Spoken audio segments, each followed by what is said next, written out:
Hello everybody, welcome back to another episode of Commander Showcase. Today we are looking at an Avatar The Last Airbender card, that being Katara, Water Tribe's Hope. It is 2 blue, a white, and 2 colorless for a 3/3. She has Vigilance, and whenever she enters, create a 1/1 white ally creature token. That's not the scary part here. The scary part is Waterbend X. Creatures you control have base power and toughness XX until end of turn. X can't be 0, activate only during your turn. Katara is essentially mirror entity in the command zone. She's able to make your creatures any size, and with Waterbend, it's just so much easier. If you're not aware what waterbending is an ability that is going to be in Avatar The Last Airbender, where you can either tap mana to activate it, you can tap your artifacts, or you can tap your creatures. So it's essentially an ability that has both improvise and convoke, allowing you to essentially wipe the board very easily with hard to block creatures that have vigilance to tap them to make themselves bigger. And that's the entire strategy of the deck, making vigilant attackers, tokens, stuff like that, that are also really hard to block with stuff like Flying Menace and all that stuff. For our first section, we're going to be talking about our main army. These are going to be our main attackers for the deck. Like what we want to swing early game, like Segovian Angel, what we want to swing late game, like Sliverwing Squadron, if I can read. And a little bit of things in between, stuff that we could block with, like Brimaz, who can make tokens when you block or you attack. There's Adeline, which makes tokens whenever you attack. There's Parhelion, which does the same thing. There's Dulkovan Pack Beast, which again does the same thing, but they're temporary tokens. Same thing with Sliverwing, you can swing it in for tokens, although these ones stick around like Adeline's do. We also have Oketra the True, which is going to be a creature that is just a safe attacker. Double strike, indestructible. You're pretty much going to be able to swing it whenever you want. Plus, its ability to prevent it from attacking if you control 3 or less creatures is going to be pretty much irrelevant.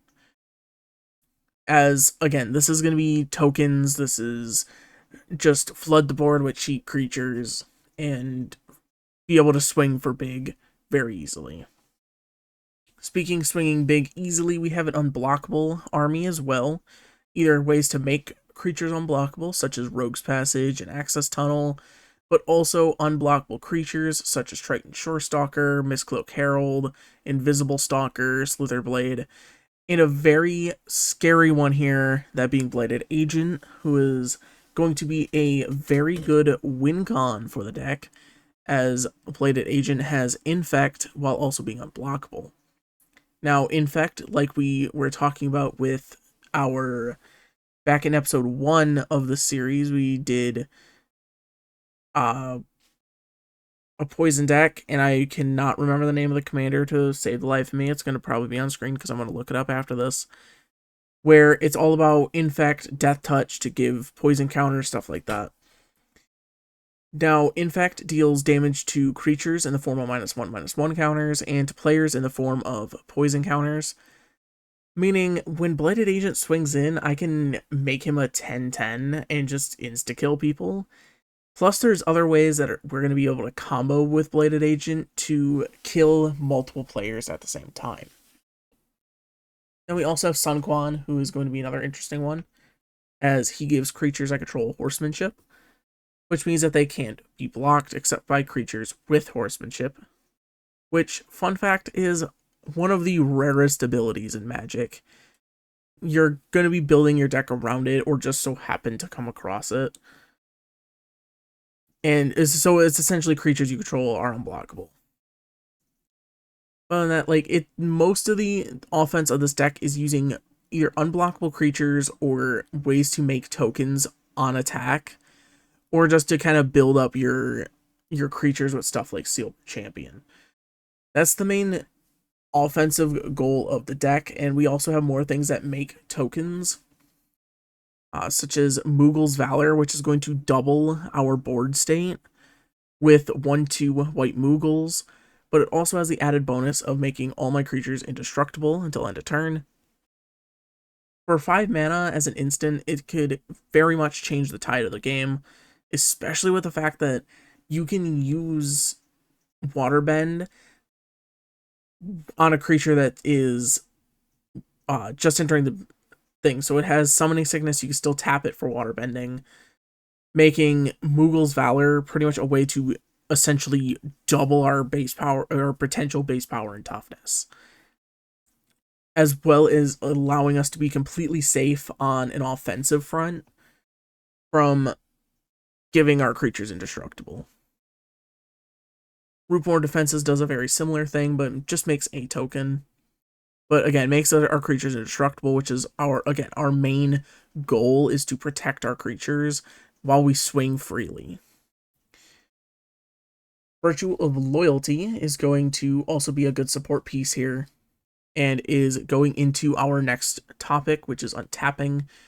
As at the beginning of your end step, you put a +1/+1 counter on each creature you control, and then untap all of them. You can also pay 2 mana to have an adventure to create a 2/2 white knight with vigilance.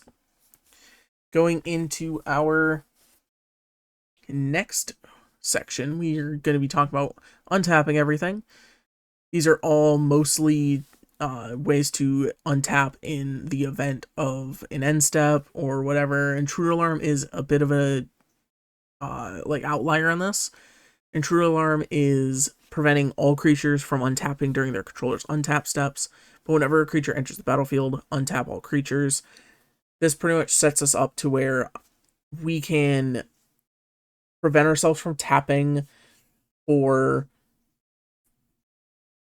we can prevent our opponents from untapping, and then if they want to untap their creatures, they have to untap our creatures as well. Meaning that in reality, they're either going to have to swing with some pretty lackluster creatures or give us everything back. It's just a way to kind of give a little bit of control on our side here, but the rest are all pretty much the same type of thing in permanent form. Reveal Squad is going to be only if he is untapped and we're attacked, we may untap all creatures. Unstoppable Plan untaps all of our non-land permanents, including our mana rocks and our creatures, so we're able to have a little bit of extra mana going into things for our other instance. Call to Glory is going to untap all of our creatures, and then the other part's pretty relevant. I don't think we have any Samurai in the deck. We have no Samurai in the deck. So it's pretty much just an untap all creatures for 2 mana. Prop Room is going to do the same thing. Dazzling Theater is kind of pointless, but it gives all of our creature spells a Convoke. And then we have Drum Bellower, which will untap all creatures I control during each other player's untap step. Again, just a way to protect our board. Speaking of protecting our board, every single card here is going to make our creatures indestructible in one way or another. Whether it be through combat from Frontline Medic or Angelic Guardian, through casting an instant such as Make a Stand, Unbreakable Formation, Moogle's Valor, through sacrifice like Selfless Spirit, or from returning our creatures to our hand with Grazilax, which also gives us some great card draw. The deck is essentially, obviously, it's Azorius aggro here, which is really surprising, as Azorius is typically control and mill, stuff like that. But today we want to focus more on our protection and support through being aggressive and to save our board from being hit in return. In order to do that, we do have to have a lot of card draw, which all these cards are, again, going to be either mostly constant card draw with stuff like aforementioned Grazilax, Reconnaissance Mission, Biden Athasa, Military Intelligence, Coastal Piracy, things that are going to give us additional card draw, such as Teferi's Ageless Insight. Champions from Beyond will give us not only extra tokens, but also allowing us to scry before we draw, and then giving us boosts on top of that. And then finally, we have our other Anthem effects, which is not our final thing, but while not everything here is particularly an Anthem effect, see Sublime Angel here, which gives our creatures Exalted, which gives a boost, a 1/1, a creature, +1/+1 until end of turn, whenever it attacks alone. But if I have 20 creatures attacking, of 20 creatures on the board, they all have Exalted, it's giving a creature when it attacks +20/+20. But then we also have other effects, such as Lionheart Glimmer, which is going to give creatures a control +1/+1 whenever I attack. Always Watching and Throbbing Watcher are going to only give our non-token creatures +1/+1, but also Vigilance. Make a Stand, we talked about already, gives our creatures indestructible, but also gives them +1/+0. Intangible Virtue is going to give our creature tokens +1/+1 and Vigilance. And then we finally have True Conviction, which also isn't necessarily an Anthem effect, but it does help our board here, as creatures that I control have Double Strike and Lifelink, giving us both offensive and defensive boosts when we're being aggressive. And here's the way that we're going to keep our board ready to waterbend, making everything have Vigilance with stuff like Aang, the aforementioned Tangible Virtue, Throbbing Watcher, Always Watching, but we also have Sarah's Blessing, Sarah's Guardian, Angelic Field Marshal, and Heliod of the Sun, which gives all of our creatures Vigilance. Angelic Field Marshal is a bit of a harder one here, as we do have to control Katara, but if we don't control Katara, chances are we're not attacking to begin with. But the rest of these are all just a flat, they have Vigilance effect. Heliod can also make some tokens, which is really nice as well.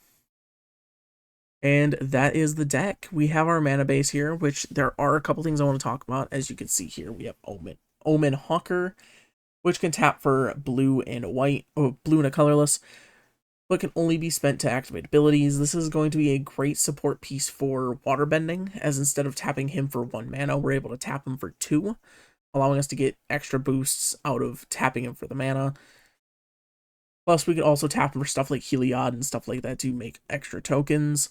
Ornithopter of Paradise is going to be able to swing in as well. Plus, it's a hard-to-block attacker because of flying. And even though it's a 0/2, we're going to make it a hell of a lot bigger in the end. We also have stuff like the Mirrors as well to make things even harder to block, but also able to tap them for mana as well. So that is the deck. Thank you all so much for watching. I look forward to seeing some ideas from you guys in the future. But that is the deck. Again, link in the description below. Thank you all so much for watching. I look forward to seeing you guys in the next one. I hope you all have a wonderful day.